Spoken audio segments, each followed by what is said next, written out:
KU got a lot better in the transfer portal headed into 2026. I'm now thinking bowl game once again for KU. Let's break it down.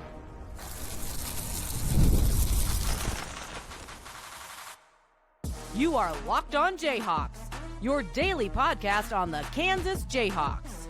Part of the Locked On Podcast Network, your team every day.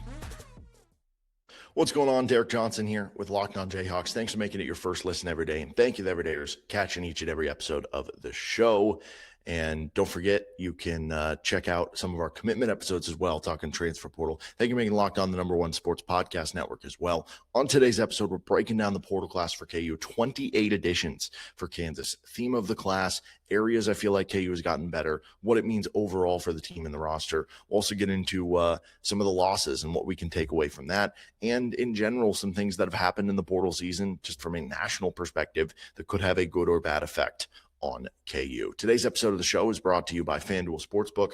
The college football playoff is here. FanDuel is the best place to get in on the action during the college football playoff championship tonight. So visit FanDuel.com to get your college football playoff profit boosts for the title game.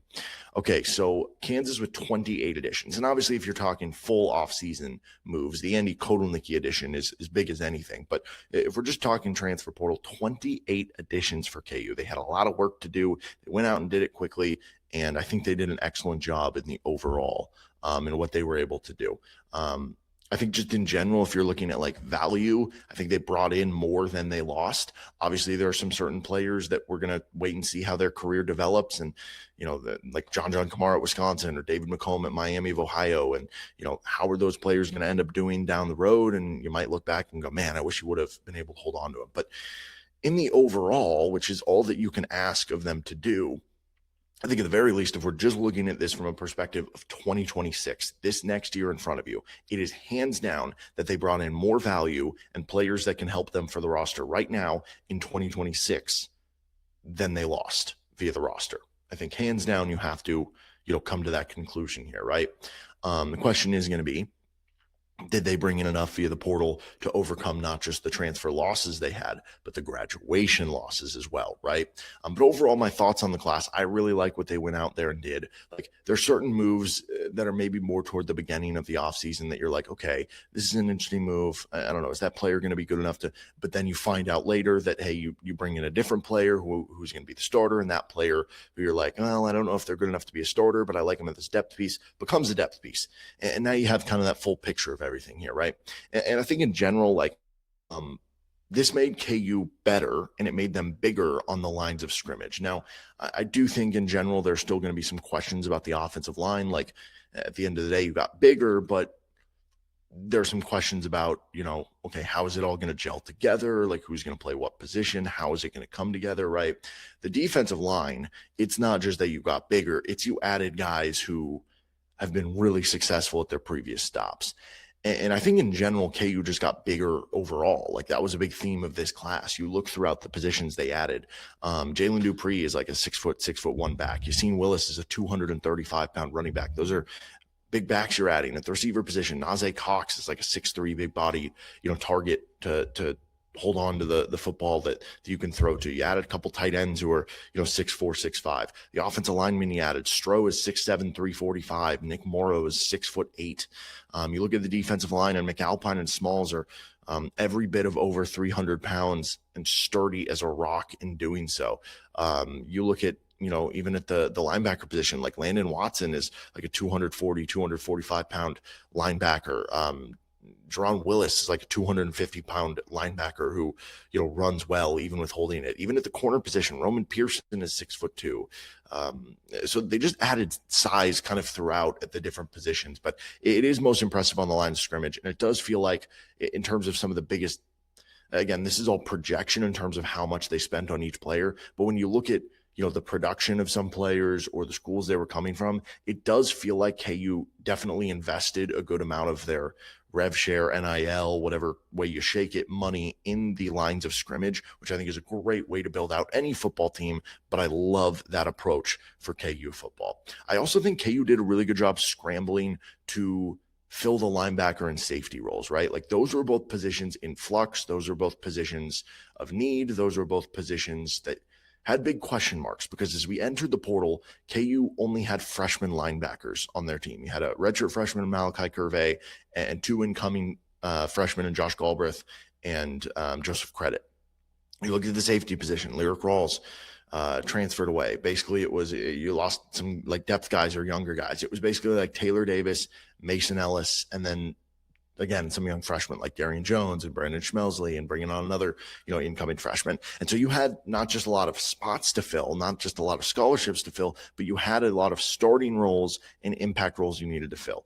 Getting Trey Lathan back was huge, but adding Davion Crouch was also big. You added a bunch of different names at linebacker that maybe you just hope that, one of them pops and maybe the others can at least be decent depth and be special teamers for you. But you added a lot of potential talent into that room. You look at the safety position. You added a lot of safeties that are versatile safeties. They can play different safety roles for you, have talent, have been starters like Corey Gordon at other Power 5 schools. Keyshawn Cummings Coleman was somebody that could have been a future star for Iowa State, and now he can be a future star, maybe even a now star for Kansas. Jaden Harris was a starter on Miami a couple years ago. So the ability to scramble and fill those positions, I thought was really impressive for KU when they felt like big question marks for this team. And I love just in general that it feels like KU is steering into playing a little bit of bully ball option football in 2026 based on their additions with Chase Jenkins at quarterback, based on all the running backs they added, based on beefing up on the lines of scrimmage. It feels like KU wants to be a physical football team that wins at the line of scrimmage, that plays a possession football game. You bring Andy Kotelnicki back, and I think that is perfect for how this Kansas team can get back to a bowl game. Now, as far as I was going over the roster, and I wanted to take a look at some of the position groups, and obviously right now we haven't had spring ball and how these guys fit in early on and stuff, but areas on the roster that I feel better or worse about the team compared to where we finished in 2025. I feel better about the receiver group for KU than I did in 2025. Now, you could say Emmanuel Henderson had this home run speed, and Henderson was a really good target for KU. And I do think that, as Jalen started to struggle at the end of the year, he wasn't able to put as much confidence into throwing it to him deep as much. But I also think that, like, from a standpoint of explosiveness and speed, Henderson is better than Nick McMillan, but Nick McMillan is more of a complete receiver who can be used in the short, the intermediate, and the deep. And it felt like with Henderson, it was maybe a more limited route tree and what you were able to get out of him. It did feel like at times, like you think the Kansas State game, there were games like the Kansas State game where the other team just said, hey, we're going to man up and see if you can beat us. And they didn't beat them well enough. And again, some of that coincided with Jalen's struggles, so it becomes kind of a cohesive thing. But I like the fact that, to me, Nick McMillan gives you those multiple options as your receiver one. Cam Pickett's back, and in theory should be better than he was a season ago with another year.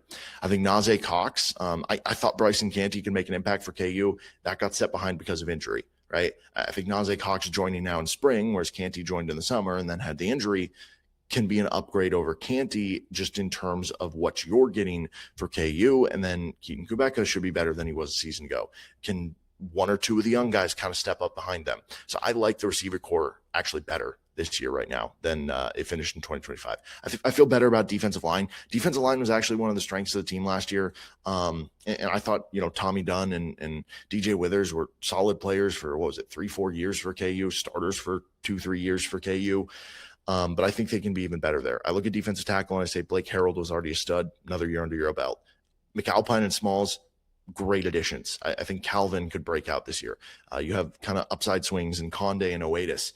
And I look at it too, it's also the idea, they did the same thing at safety, and I think the safety room is upgraded too. It's not just the idea of the talent you brought in, it's the idea that you have different pieces now. KU was a little bit more, these guys are very similar in what they can do. Now they have different options. So when they want to go to different fronts, when they want to do different things, they have different pieces to be able to fill those roles. I also really like the defensive ends. Leroy Harris, I think, is going to be a star this year. Dak Brinkley, I think, is going to take another big step. I like the addition of David Santiago at the strong side. And then you got a couple of redshirt freshmen like Adrian Hawley and Garrett Martin. Maybe one of them could break out. So I actually feel a little better about defensive line. I feel better about safety. Like I said, I think there's more coverage in the safety room this year. I think moving Taylor Davis back to more natural position will help there. As opposed to having him as a free safety where he was getting beaten coverage. And I think they have more versatile safeties. You can play different roles. They have more talent there in general. I feel good about 5 of the safeties. If any of the 5 of Corey Gordon, Taylor Davis, Keyshawn Cummings, Coleman, Jaden Harris, or Mason Ellis were a starter, I'd feel okay with that. And that's a good place to be, I think, better than last year. I do feel worse at quarterback. I know Jalen struggled at the end of the year and certainly in the last game against Utah, but right now it is just kind of an unknown what you're going to get. That doesn't mean you don't end up having a good spot at quarterback. It's just kind of an unknown right now, so it's hard to say you feel better necessarily. I do feel better at linebacker. I would have felt worse before Trey Lathan came back, but now that Lathan's back, in theory, better in year 2, and then can Crouch at least give you something similar to what Bengali Kamara gave you. And I think Bengali Kamara had more flash plays. I think Crouch, maybe a few less of that, but he's also a very good sideline to sideline linebacker like Kamara. And then I think there's more linebacker depth this year. There's a lot more like seniors and adults in the room. So I like the linebacker better. I actually feel better about running back. The addition of Dylan Edwards helps get that over the top, I think. But I think Yasinn Willis can produce close to what Daniel Highshaw is, the power back. I actually really like Jalen Dupree and what I've been watching on film. And then Edwards gives you an explosive back that you didn't really have on last year's roster. Corner feels like a wash to me. Maybe I guess you would say slightly better because you would hope the young guys get better. So that kind of is eye of the beholder. Tight end, I would say slightly worse, but also knowing all the injuries you had, maybe it just ends up being better by availability, right?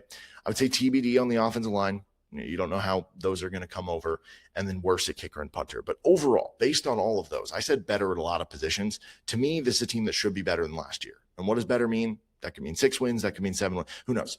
But that at least means making it to a bowl game. So if the Vegas over-under ends up coming out, it's 4.5, 5.5 wins for KU, I feel comfortable going over based on what they did in the transfer portal. All right, let's get on to some national college football news that has been happening over the offseason that I think either has good or bad repercussions for KU. This episode of the show is brought to you by FanDuel. The college football playoff is here, and FanDuel is giving all customers even more ways to get in on the action every game day during the playoffs. Because right now, college football playoff game day, FanDuel users get a profit boost waiting for them in the app, and that is true for the college football playoff championship. Plus, we got conference championships coming up for the NFL. So much going on right now. So use your profit boost. You can pick Indiana. You can pick Miami. You can pick somebody on the money line, the over-under. You can bet on Carson Beck to have over-under his passing yards or Fernando Mendoza. Then you apply the profit boost. You go after even bigger winnings. And when you win, FanDuel pays out instantly, which is perfect for playoff football. So FanDuel is the best place to get in on the action all playoff long. Visit FanDuel.com to get your college football playoff championship profit boost. Again, that's FanDuel, the official sportsbook partner of the Locked On Podcast Network. Thanks again for joining us here on Locked On Jayhawks. You can find the Everydayer Club where you can get the ad-free version of Locked On Jayhawks compatible with all your podcast feeds, as well as an invite to the members-only Locked On Everydayer Club Discord server where you can chat with me or many of our other Locked On hosts through the Big 12 channel or through the college basketball channel or wherever. Again, we just have our Locked On Jayhawks channel as well. So you can do that by hitting us up in the show notes or going to lockedonpodcast.com/everydayer. Okay, so some interesting things that have happened in the portal, I think nationally, that could have a good or bad repercussions for KU. I think one that I've been keeping an eye on is the exodus of proven quarterbacks in the Big 12 in the portal. Now, one of them left the Big 12 school to another Big 12 school, but that would be Brendan Sorsby, left Cincinnati to go to Texas Tech. But it's basically the idea of losing these proven quarterbacks that could come back for the Big 12 to schools with a bigger bottom line. And a lot of that times that's SEC or Big 10 schools because of the money there, or the exception, Texas Tech within the Big 12 because of the money they get from, the NIL and stuff like that. Sam Leavitt leaves.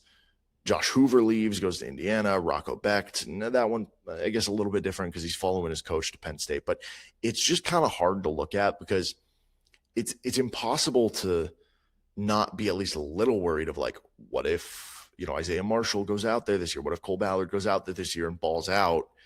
And then another school is like, let's just poach that guy, and then you're in a position where it's like, okay, fine. We'll pay because some of the price tags on these guys, like Sorsby was like, I forget, like $5-6 million.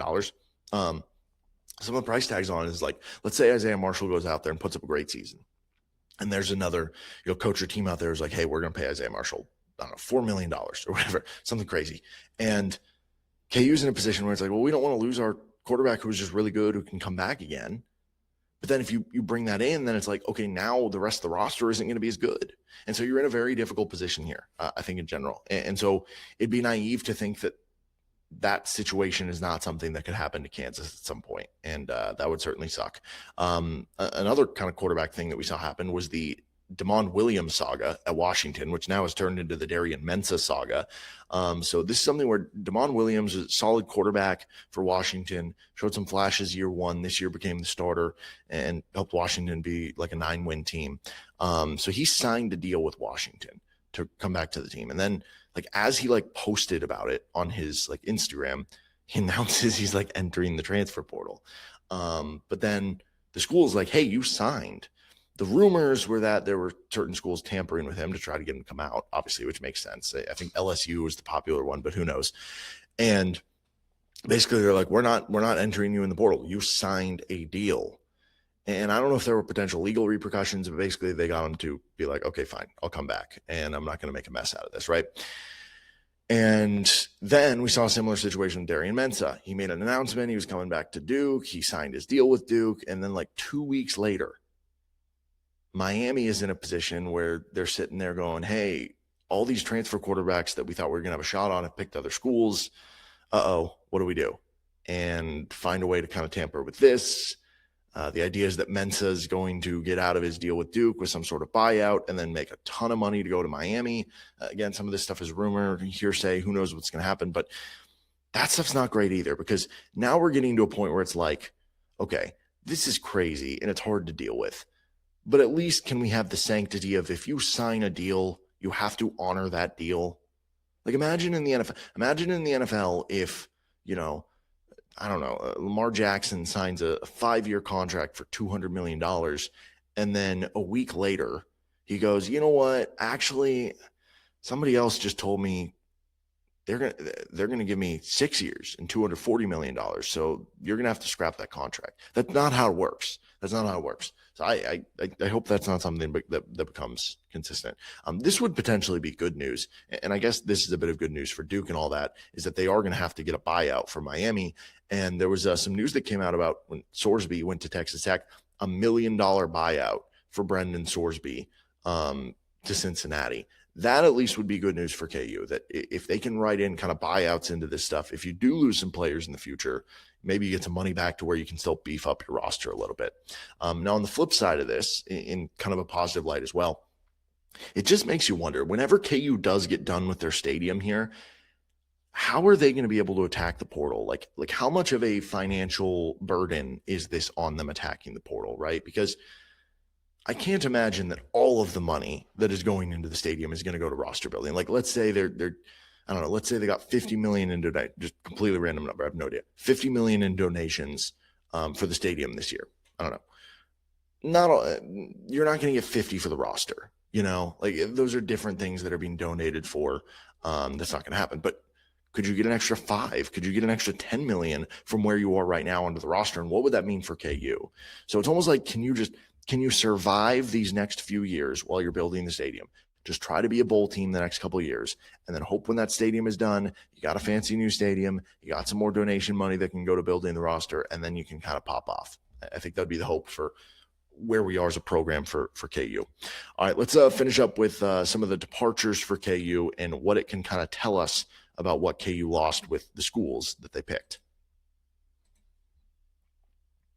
Thanks for joining us here on Locked On Jayhawks. Today's episode is brought to you by TurboTax. Tax season doesn't have to take over your life. This year, TurboTax is making it easier than ever to just hand things off and move on with your day. With TurboTax full service, you can have your taxes done for you by a trusted local expert, start to finish, without the stress or the guesswork. Instead of spending hours trying to figure out forms, you can meet with a local TurboTax expert in person or connect online. You upload your documents, go about your day, and get updates right in the TurboTax app. It's a huge time saver and gives that peace of mind knowing an expert is handling things. For a limited time, you can have your taxes done by a local TurboTax expert for just $150 all in. If a TurboTax expert didn't file for you last year, just file by February 28th.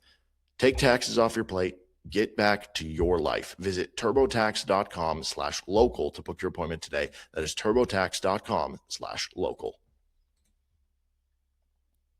Thanks again for joining us here on Locked On Jayhawks. Again, check out the Everydayer Club, lockedonpodcast.com/everydayer. everydayer. That's lockedonpodcast.com/everydayer. Get the ad-free version of Locked On Jayhawks. All right, so some of the latest departures for KU. Bryce Cohoon picked South Dakota, Laquan Robinson to Southern Miss, and many others. But basically, here's the bottom line for KU. At this point in time, as of when I'm recording, there have been 15 of the departures for KU, of which I'm trying to remember, it was 22, 23, something like that, that at least I've found and tracked, that have picked other destinations, that have picked their new school and where they are going to wind up. Of those 15, 4 of them have chosen FCS destinations. 8 of them have gone to Group 5 schools, and 3 of them have gone to Power 4, with obviously more pending. Now, obviously, a player could transfer down to Group of 5 or to the FCS level and then bounce back up to a Power 4 in another year. And I look at like a guy like David McComb, who counts into the Group of 5 there. That could just be a situation. McComb goes there. He wants to be a day one starter and then tries to win a job and then transfers his way up to a Power 4, right? So they're not all made equal in this situation. But point being, if you're losing 15 guys just in this sample set of what we have so far, and you're saying that only 20% of the players you're losing in the portal are going to go to another Power 4 school, whereas you're adding 28 players, which now become Power 4 additions for you, it seems like a pretty good exchange for KU, right? And in general, you have lost more players to FCS schools than you have to Power 5 schools. So I think in general, like, a few more losses that sting this year than in previous portal classes of players you've lost. But overall, even then, even with maybe 1 or 2 more this year than in past years, it still is a pretty good list and a pretty good track record for Lance Leipold and his staff of retaining the guys they need to and want to retain. And the guys they've lost, a good amount of them have been guys that KU is quite honestly probably looking to shed and open up roster spots for some of the additions they've made, where they feel like they can upgrade the roster and the depth in 2026. So in the end, those are, again, 4 to the FCS, 8 to the Group of 5, 3 to the Power 4. It's actually a pretty good split, pretty good numbers for KU. Now, could you flip it the other way and say, why did you have so many of these players on your roster? Maybe you could do that a little bit as well, but that's also kind of the turn and burn of the current roster era as well. So like I said earlier, I think KU upgraded in the portal in a lot of ways, and that's a good thing. That'll do it for this episode of Locked On Jayhawks. You can find our show anywhere you get your podcast, including on our YouTube page, where you can like and subscribe to the show. We'll be back at you for a little KU Colorado preview right here on Locked On Jayhawks.